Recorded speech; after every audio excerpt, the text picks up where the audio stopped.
Boss social మీడియాలో కేంద్ర ప్రభుత్వానికి వ్యతిరేకంగా వచ్చే రీల్స్, మీమ్స్, నెగిటివ్ ట్రెండ్స్ అన్నీ యాదృచ్ఛికంగా జరుగుతున్నాయి అనుకుంటే పొరపాటే. దేశం నాశనమైపోతోంది అంటూ మీ ఫోన్లలోకి వచ్చే ఆ కంటెంట్ వెనుక ఒక పెద్ద అంతర్జాతీయ ప్రోపగాండా ల్యాబ్ ఉంది.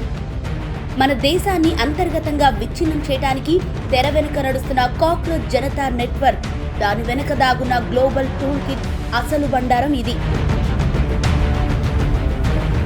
ఇక్కడ వీళ్ళు ఒక నెగిటివ్ టాపిక్ లేపగానే సరిగ్గా అదే సెకండ్కి సరిహద్దుల అవతల ఉన్న శత్రు దేశాల ప్రాక్సీ బాట్ నెట్వర్క్లు రంగంలోకి దిగుతున్నాయి.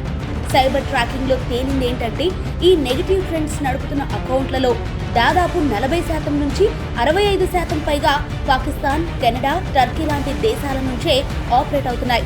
స్క్రిప్ట్ ఇక్కడ తయారైతే దానికి కావాల్సిన బూస్టింగ్ మాత్రం శత్రు శక్తుల నుంచి అందుతోంది.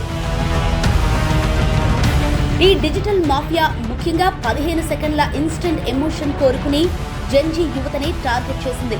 డార్క్ మీమ్స్ ద్వారా యువత మెదళ్లలోకి తెలియకుండానే దేశంపై నెగిటివిటీని ఇంజెక్ట్ చేస్తున్నారు. ఎదుగుతున్న భారత ఆర్థిక వ్యవస్థను దెబ్బతీయటానికి ఇంటర్నేషనల్ షార్ట్ సెల్లర్లతో చేతులు కలిపి భారతీయ కంపెనీలపై ఫేక్ రిపోర్ట్లు తేవటం, ఇన్ఫ్రా ప్రాజెక్టులను అడ్డుకోవటం వీళ్ల అజెండా.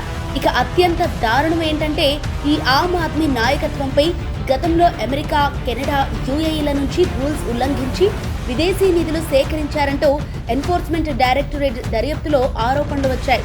ఈ విదేశీ కనెక్షన్ల వల్లే పాకిస్తాన్ హ్యాండర్లు, ఖలిస్తానీ గ్రూపులు ఈ నెట్వర్క్ పోస్టులను గ్లోబల్ లెవెల్లో ట్రెండ్ చేస్తూ దేశాన్ని బజారున పడేస్తున్నారు.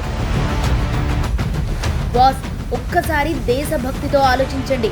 పొలిటికల్ స్వార్థం కోసం, పవర్ కోసం దేశ సార్వభౌమత్వాన్ని విదేశీయులకు తాకట్టు పెట్టి ఈ డిజిటల్ కాక్రోచ్ నెట్వర్క్ ఆటలను మన దేశ యువత ఇక సాగనివ్వకూడదు. మీరు చూస్తున్నది కేవలం టైంపాస్ కంటెంట్ కాదు, మిమ్మల్ని మీ దేశానికి వ్యతిరేకంగా మార్చే ఒక ప్రమాదకరమైన అల్గరిథం. నిజాలు తెలుసుకోండి, ప్రోపగాండాను తిప్పుకొట్టండి. థింక్ చేయండి, వెరిఫై చేయండి, దేశాన్ని కాపాడుకోండి.